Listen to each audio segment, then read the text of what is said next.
Hello friends, AIPMT NEET 2006 Newton's laws of motion and friction के इस question में हमें दिया गया था 0.5 kg का बॉल है, स्पीड 12 मीटर पर सेकंड से स्ट्राइक करता है एक हार्ड वॉल पर, एंगल 30 डिग्री पर, और ये एंगल बन रहा है वॉल के साथ, रिफ्लेक्ट करता है with the same speed and at the same angle. If the ball is in contact with the wall for 0.25 second, the average force exert acting on the wall is. तो question में diagram आप देख सकते हैं. Ball आया, टकराया और गया. जब आया तो उसने वॉल से 30 डिग्री का एंगल बनाया, जब गया तो 30 डिग्री का एंगल बनाया.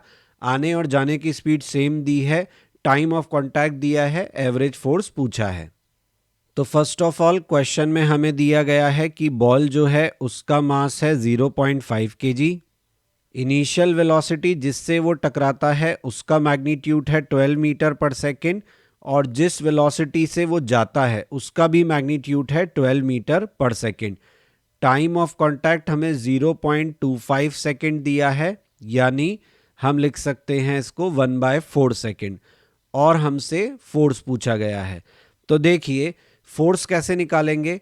फोर्स निकालने के दो तरीके हैं. एक तो आप डिफरेंशिएशन कर सकते हैं और दूसरा आप एवरेज फोर्स निकाल सकते हैं.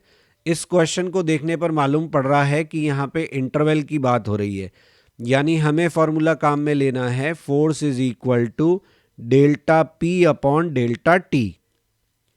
जैसा कि आप समझ रहे हैं ये डेल्टा पी क्या है. डेल्टा पी है आपके चेंज इन मोमेंटम का मैग्नीट्यूड.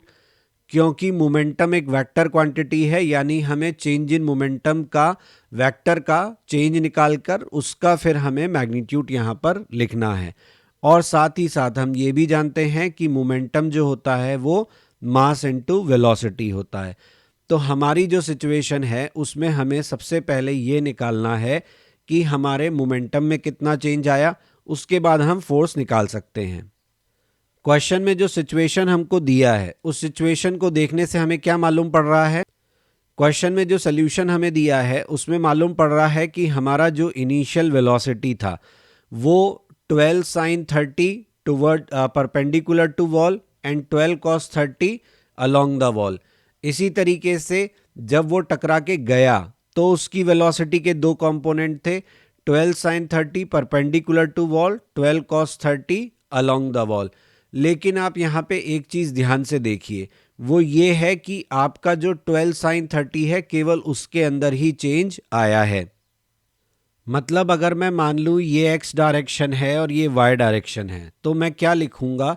मैं इनिशियल वेलोसिटी को लिखूँगा 12 sin 30 i cap and 12 cos 30 j cap. और यहाँ फाइनल वेलोसिटी को मैं क्या लिखूँगा, इसको मैं लिखूँगा -12 sin 30 i cap plus 12 cos 30 j cap. अब आपको साफ दिख रहा है कि आपके वेलोसिटी के कौन से कंपोनेंट में चेंज आया है. ऑब्वियस भी है जो कंपोनेंट आपके वॉल के पैरेलल है उसमें कोई चेंज नहीं आएगा, जो कंपोनेंट आपकी वॉल के परपेंडिकुलर है उसी में चेंज आना था. तो हम ये सब क्यों कर रहे हैं, क्योंकि हमें डेल्टा पी का मैग्नीट्यूड निकालना है, और जो हमारा मोमेंटम है वो एक्चुअल में होता है मास इनटू वेलोसिटी, यानी हमें कुल मिला के चेंज इन वेलोसिटी निकालना है और उसे मास से मल्टीप्लाई कर देंगे. और अब इस क्वेश्चन को देखकर हमें मालूम पड़ रहा है, इस सिचुएशन को देखकर मालूम पड़ रहा है कि मास 0.5 और चेंज इन वेलोसिटी क्या हो जाएगा. तो अब आप अगर v final minus v initial करोगे तो आपको क्या मिलेगा, 2 इंटू 12 साइन 30. आप में से कई लोग कह सकते हैं कि मैंने यहाँ माइनस साइन क्यों नहीं लिया. तो माइनस साइन केवल डायरेक्शन बताने के लिए है कि डायरेक्शन ऑपोजिट है. हमें तो मैग्नीट्यूड चाहिए और मैग्नीट्यूड नेगेटिव होता नहीं है, तो चेंज इन वेलोसिटी जब हम लिखेंगे तो वो उतना आएगा. तो यहाँ से हमें डेल्टा पी मिल गया. डेल्टा पी मिल गया, साइन 30 का वैल्यू 1/2 होता है. तो रख दो ताकि आपका जो 2 है उससे छुटकारा हो, और आपका जो चेंज इन मोमेंटम है वो क्या बचेगा, 0.5 इंटू 12, क्योंकि साइन 30 हमने हाफ रख दिया, 2 कट गया.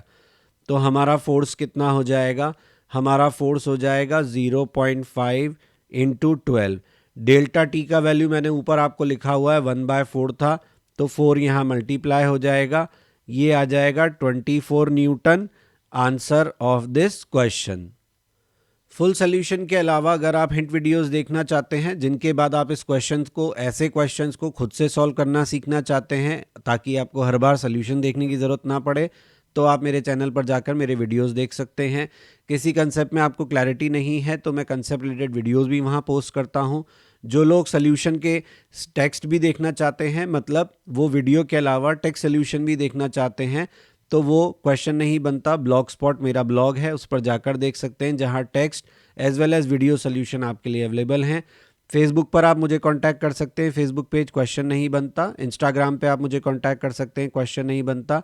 और अगर आप मुझे कुछ मैसेज करना चाहते हैं तो आप मेरे ईमेल पर मैसेज भी कर सकते हैं।